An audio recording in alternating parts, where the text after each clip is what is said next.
नमस्कार. MB news म्हणजे महाराष्ट्रातील बातमीपत्रामध्ये आपले स्वागत आहे. बातमी बघण्यापूर्वी आमच्या लाईक आणि सबस्क्राईब करायला विसरू नका. तर बघूया आजची विशेष बातमी. 7 जानेवारी 2024 अमरावती जिल्ह्यातील तिवसा तालुक्यातील कर्जगावमध्ये सर्व महिलांनी अवैध दारू विक्रीबाबत निवेदन देण्यात आले. कर्जगाव गावामध्ये कित्येक दिवसापासून दारू विक्रीचे प्रमाण वाढले आहे. गावातील लोकांचे बाहेर गावात पिण्यासाठी जावे लागत नाही, कारण घरापाशी दारू उपलब्ध केला जातो.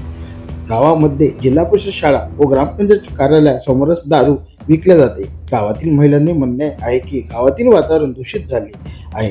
गावातील 10% कुटुंब सोडले तर बाकी कुटुंबावर मोठे प्रश्न निर्माण झाले आहे. भविष्यात लहान मुलावर त्यांचा परिणाम होणार आहे. त्यामुळे यापूर्वी बाहेरगावी दारूचे दुकान असल्यामुळे होतात. म्हणून कसगाव गावातील सावित्रीबाई ग्रामसंघ आणि गावातील महिलांनी आज पोलीस स्टेशन, तहसीलदार आणि पंचायत समिती सभापती यांना निवेदन देण्यात आले. आमच्या मागण्या पूर्ण नाही झाल्या तर आम्ही आंदोलन करू, असा इशारा महिलांनी दिलेला आहे.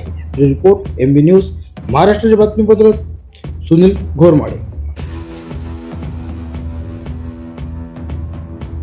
मी सारिका सावंत परतगावून आली आहे. दारूबंदीसाठी महिलांवर अत्याचार दारूमुळे होत आहे. त्यामुळे आम्ही मोर्चा घेऊन पंचायत समितीत आणि तहसील पोलीस स्टेशनमध्ये पण गेलो होतो. आणि दारू बंद झाली पाहिजे इतकीच माझी संमत. माझं नाव सारिका प्रशांत कोळके. मला खूप त्रास आहे.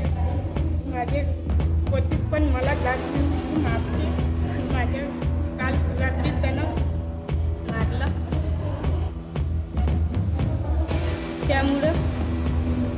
त्यामुळे मी मोर्चा काढला. मला ही गावाची दारू बंद करायची आहे. जर नाही झाली तर आम्ही तीव्र आंदोलन करतो. नाव स्वाती मोक्षे आहे आणि मी दारूबंदी करण्याकरता इथे आलेली आहे.